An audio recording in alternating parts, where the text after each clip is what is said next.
Major funding for this program has been provided by grants from Bank of America, Merrill Lynch, and Perfect Building Maintenance, New York Community Bank, All Nation Renovation, Kilroy Architectural Windows, New York's Window Company, Greenberg Traurig, LLP.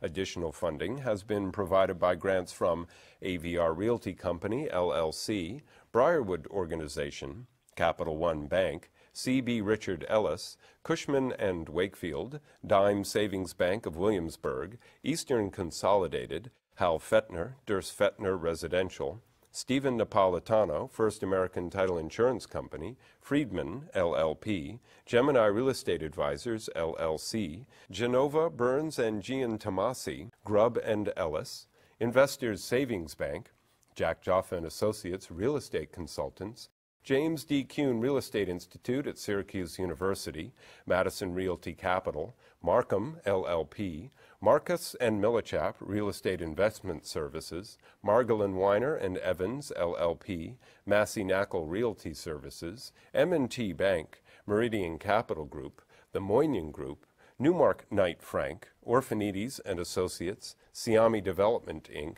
SJP Properties, Sterling and Sterling, Inc., RAL Companies and Affiliates, LLC, Spandrel Property Services, Urban American.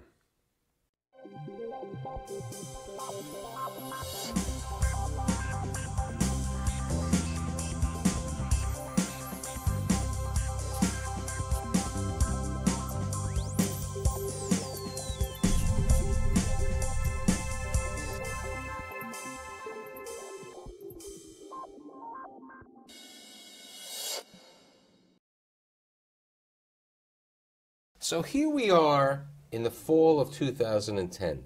We have this big pent-up demand. People still want to own, invest, buy debt in New York and around the country, and even in Brazil, as one of my guests over here. And, you know, I don't know. I don't have my crystal apple over there, but I'm trying to understand what private equity funds and investors really like to do this time. So I've brought together these great group of individuals. They include Jeffrey Kaplan, who is the managing partner of Meadow Partners, John Estridge, the founding partner at RCG Longview, Rob Varadian, senior managing director at GTIS Partners, and last but never least, the CEO and founder of Phoenix Realty Group, J. Michael Freed. So since you were never last but not least, what do you see? You know, you've been in the business a long time. What do you see out there? What are you investing? What do you want to do? The strategy that we are undertaking in both our LA-based fund and our Metropolitan New York-based fund is an acquisition of multifamily properties, some with great value add that needs to be added to it that we'll do, and some is just a buy and hold. The leverage is excellent in the multifamily area with Fannie and Freddie debt coming in at close to 200 basis points below the cap rate at which you're buying the properties. And on a yield adjusted basis, it's performing very nicely. Now, John, you've owned, I mean, through RCG Longview and all the other entities, lots of multifamily. Not necessarily intentionally, but we do own a substantial portfolio of multifamilies in our debt fund that we originated several years ago. Wait, you own from your debt fund? That means you've taken them back. We've taken them back from people who may have not been running the operations. Who lost them to us, which is something that has happened historically in our industry. And I will tell you that we've been pleasantly surprised that we've been able to manage them to a higher level. We've sold several of them at a much higher price than we would have thought a year ago, based on what my colleague just said. The finance market for multifamily is terrific. There's a hunger for yield. There are many investors from all sorts of places and want to get into that market. In our equity fund, which we are now managing because we passed our investment period, we do have some assets for sale, and we were getting prices that are probably 25 to 30% higher than we would have expected a year ago for the same reasons, whether they're commercial or residential.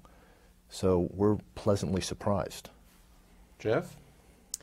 I would summarize it all in one word, which is distress. We're looking at borrower recapitalization, so opportunities. So for my audience who Yes. doesn't, do not understand this, what is it? What is distressed debt? Everybody wants to buy distressed debt, and Right. I hate to say, distressed debt is like the internet bubble of a number of years ago, because one of my friends who's a caterer calls me up one day and he says, my attorney says maybe I should buy some distressed debt. He says, I don't know what distressed debt is.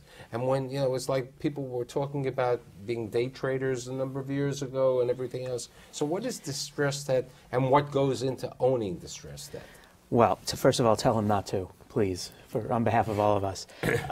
Many of us started this business back in the day of the S&L crisis and the Resolution Trust Corporation, right, which was the government entity taking over all the failed banks, S&Ls, and selling out assets.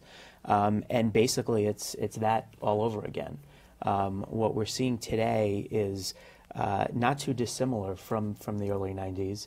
It's not what I would say the back up the truck and just load bunches of assets on at 30 cents on the dollar opportunity, but it's a slow trickle out. As we were talking about before, as banks are slowly profitable again in their core businesses, they can use that profit to withstand the loss on the other side that they might have taken from making a loan or taking a loan back. So what we're looking at today is really two things. It's actually directly buying debt on what we would call a loan-to-own basis, meaning that the intention is to foreclose and own the asset, and by and large, most of what we're doing is the second strategy, backing borrowers that have the opportunity to buy their loans back at a discount from the very bank that made them the loan. And often these borrowers don't have the capital or don't want to use their capital to get that discount. And you, Rob? Well, we have right now two distinct strategies. We're investing in real estate in Brazil, and we're also investing in U.S. residential. Different strategies. Brazil is basically a development story. It's basically Brazil's a net exporter, positive growth like China.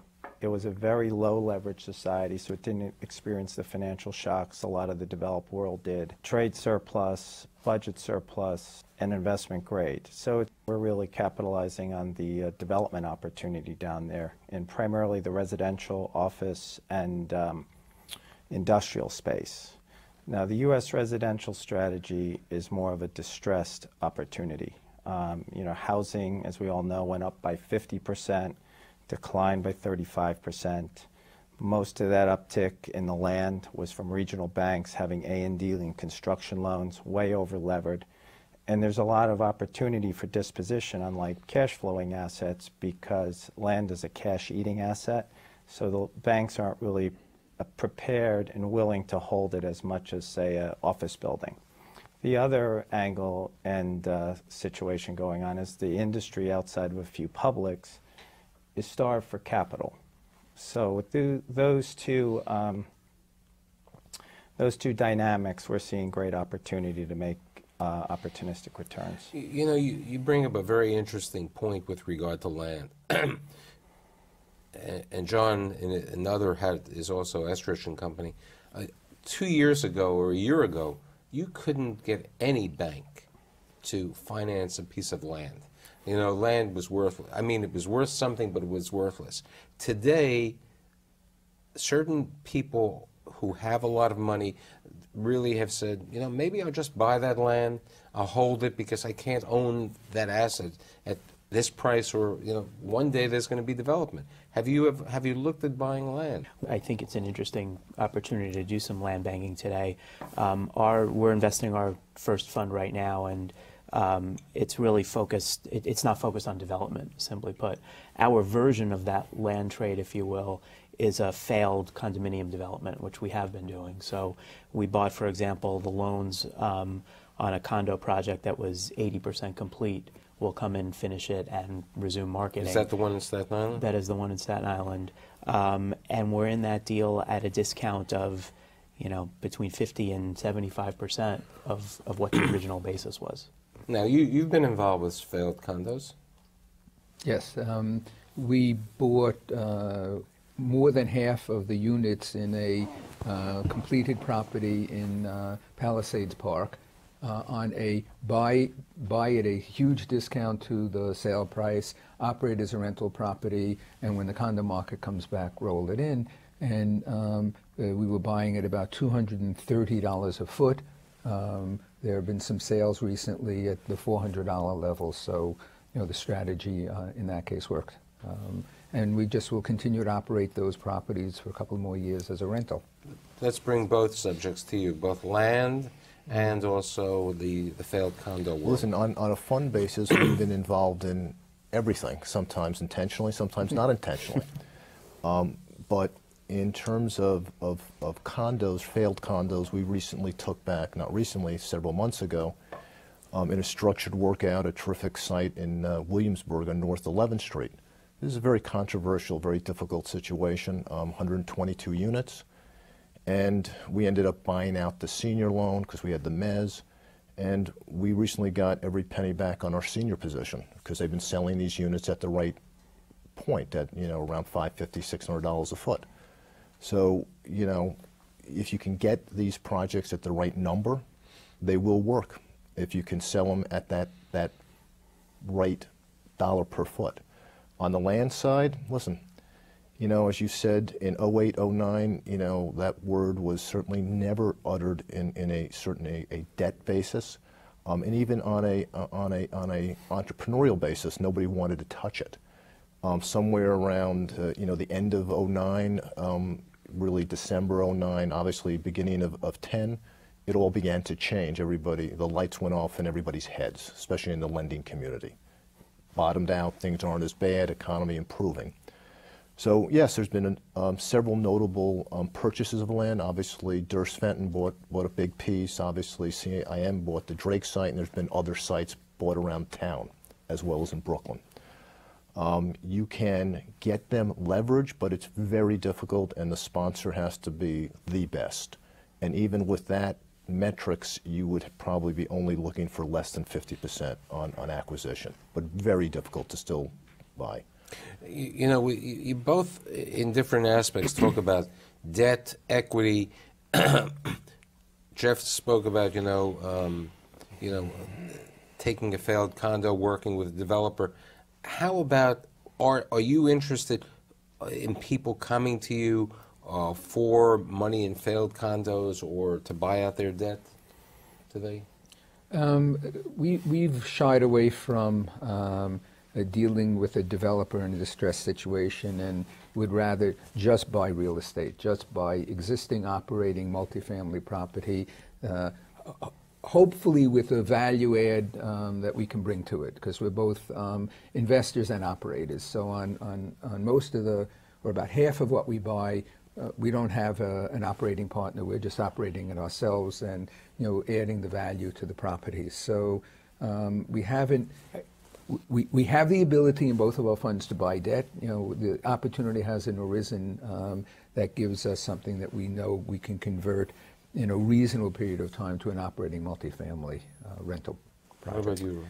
Well, we're actually the opposite, where we like going in with existing borrowers if they're high quality. And the reason that is the information advantage, and also that they're typically in the pole position in a deal. Information advantage is land is complex, especially land that's been partially developed, which a lot of the opportunity is here today. There's underlying bonds, there's improvements, there's homes being built and often being sold. So the information advantage is huge. And we tend to think we can be much more competitive and can buy a lot better, a lot with the borrower. And banks tend to deal with their borrower, the existing borrower, first. These loans that we bought in Staten Island, we were talking about, the bank worked with the borrower for 2 years. They had 2 forbearance agreements that they blew through.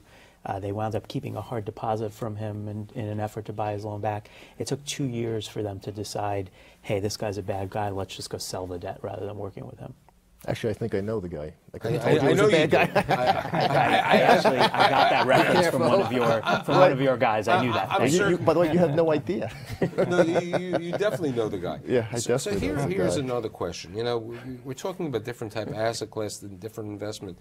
What's happened in New York City is that the hospitality market has improved noticeably. You know, we've had 100 new hotels over a period of time. I mean, and 20,000 rooms, but occupancy is up to like 92%. The average daily rate in Manhattan is up to $282. At the beginning of the year, it was $211.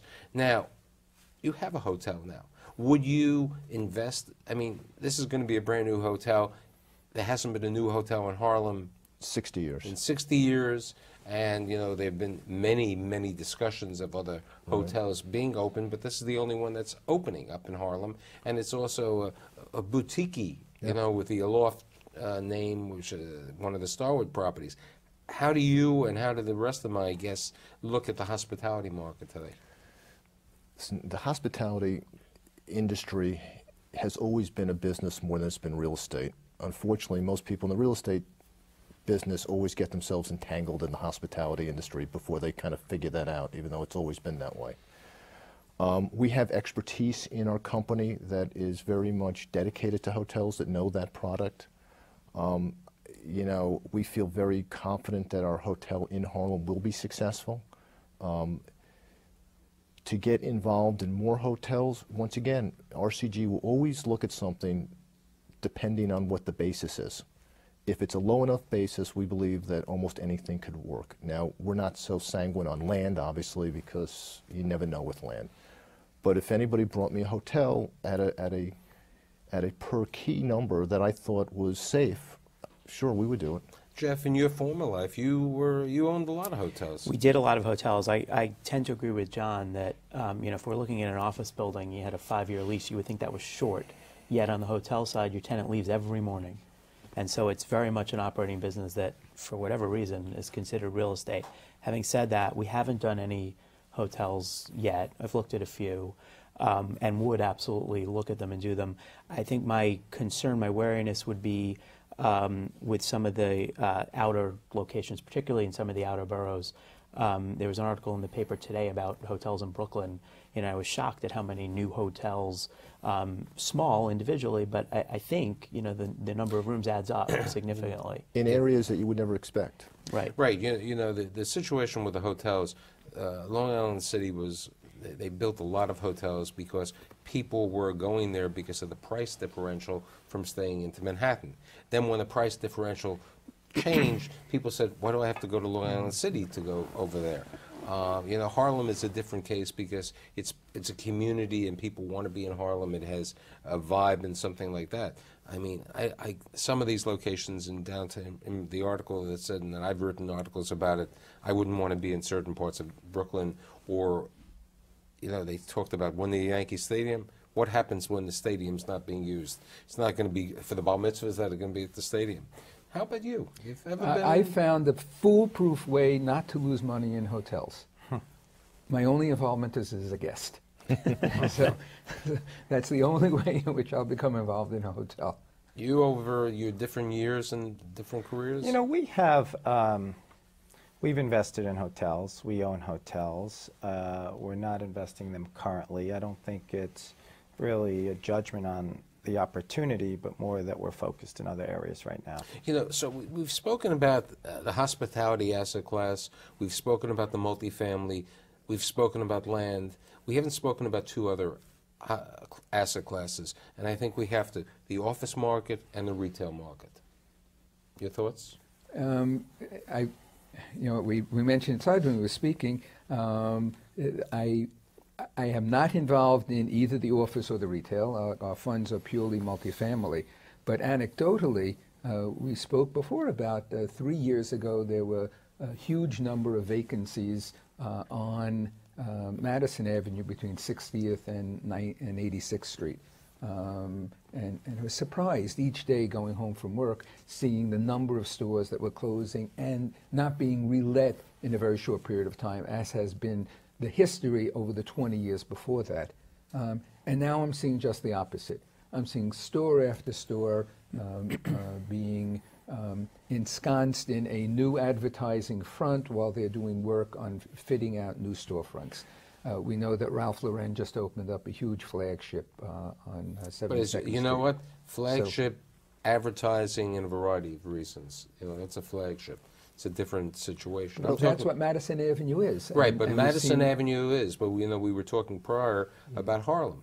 Now, West Harlem, where you don't think you were really in West Harlem retail has done well, while East Harlem retail down 125th Street, going past Fifth Avenue, has not done well. I mean, East River Plaza is a different anomaly because of the, the parking and other situations over there. But I think that's the same all over, meaning in Manhattan, you can go Madison Avenue, the best corridor on Fifth Avenue, you can go to Soho, and it's leasing, and in some cases, the leases are at all-time highs.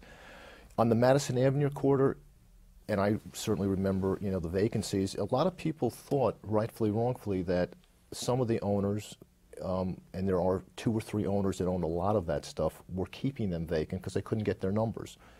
Now they're getting their numbers. Then there are secondary and tertiary areas in Manhattan as well as in other boroughs, whether you want to call it 2nd Avenue, 3rd Avenue, York Avenue, which is kind of tough to get good numbers. But for the best areas, you're getting almost all-time high numbers. Now, you've invested in office. How would you look at office today? Well, once again, office we feel comfortable in based on the same metrics we discussed before. If you get in at the right per square foot number, because as you know, the bigger the office building, the bigger the leasing and TI packages. It can kill you if you go in there at a big number. And everything has to be strategic. I mean, we bought, and I will give my partner credit, Peter Duncan from George Comfort Company. We feel that we bought the best deal of the decade in Worldwide Plaza in the summer of '09. And, we bought it at, as everybody kind of knows, at the low $300 range. Gives us a lot of maneuverability, and we will probably have quite a lot of it leased. So we feel we did a great deal. Now, if we bought that deal like Harry did at 1,000 or 1,200, we'd be in trouble. That's really just what it is. Yeah. Most of what we've been doing is office, and I see a real disconnect in the market. So on one hand, you've got a limited number of core trophy assets in pretty marketed books, trading at, in some cases, all-time low cap rates. I think because of a scarcity of product and an investor interest or an emerging investor interest in core. On the other hand, you've got all the distress building and then the underlying market fundamentals, which in my mind have probably bottomed but aren't getting any better. So rent is, I think rents and occupancy kind of skitters along on the bottom for a while. It's interesting. The week before your show, I did a show with major office owners, and I got to the subject about 70 Pine, the AIG buildings, which were acquired by this Korean entity. And, 70 Pine, it's a great building, but it's an old building, old infrastructure, a lot of tenant improvement money. Nobody was jumping for joy saying, I'm really interested in 70 Pine. It's the situation. How about the outer boroughs? I hear Williamsburg because that's hip. I mean, for residential? Residential or... Listen, it's great. I mean, Brooklyn is a fantastic borough. Every neighborhood is different. Williamsburg, if you spend 2 or 3 hours there on Saturday like I did 2 weeks ago, it's like being, and it's been a long time since I've been in college, but sort of what I remember like being in college. The kids are enjoying themselves. They're playing ball in the parks. They're walking around. It's great. But then again, you can go to where I live in Brooklyn. I moved there 2 years ago after 55 years in the city, near Prospect Park. A lot of, mature people, then a lot of younger people with baby carriages. It's fantastic. We were working on a residential project in Boerum Hill, with very vibrant, very low supply, pricing in the $800–900 a foot range. We were very bullish on it. Ultimately, ended up not doing it because the price was moving around like a ping pong ball. But Eight, no, $900 a foot is a big number for Brooklyn, even Yeah, Gorham Hill. That's a high price because right near where John is living, there is, it's called On Prospect Park. Beautiful It's building. a beautiful building, Right. and They're stuck. They're It's they're interesting. hurting I a mean, little bit, at $800-900 a that's foot where we because thought we could get. Our basis was like about 450, and the deal worked at 657. It's a $550 to $600 market, even though you'll see some numbers Depends higher for than- what, though. It depends for Yeah. what. So with like 2 minutes left, how do you look at 2011? Your investors, where do you see your investment appetite, and what do you see the world looking like? I have seen in the last 3 months more deals available in the marketplace of the core product of the multifamily B product that we're interested in buying than we've seen in the last 3 years. It took us 3 years to put out about half of the fund's money, and we'll put out the rest of it in the remaining year of our investment period. So, it's all starting to loosen up. Sellers who have been holding on to their properties for a long time are finally starting to sell them. The banks are moving product that they have foreclosed on or that they have notes on. So I'm seeing 11 as the year to finish about $200 million in additional equity that we'll be putting into the marketplace.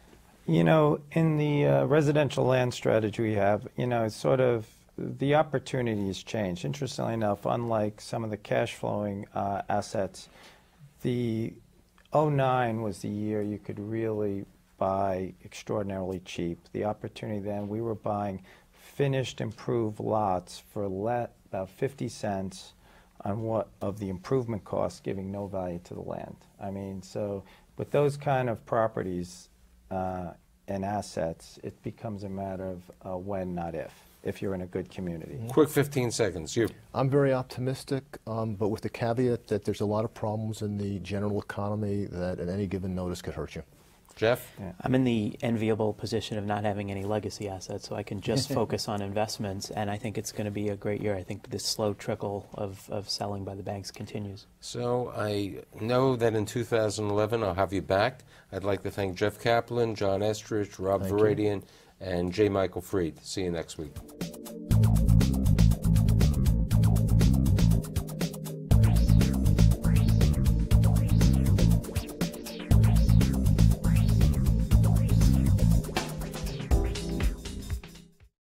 Major funding for this program has been provided by grants from Bank of America, Merrill Lynch, and Perfect Building Maintenance, New York Community Bank, All Nation Renovation, Kilroy Architectural Windows, New York's Window Company, Greenberg Traurig, LLP.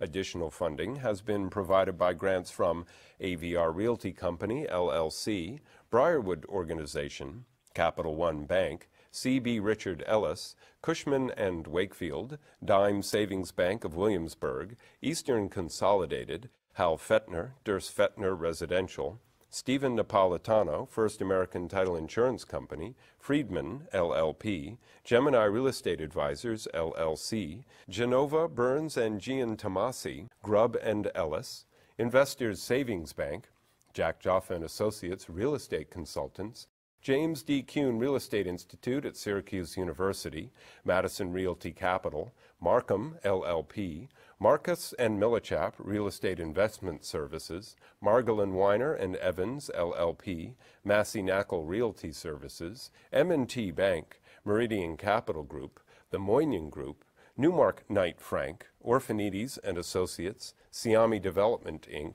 SJP Properties, Sterling and Sterling, Inc., RAL Companies and Affiliates, LLC, Spandrel Property Services, Urban American.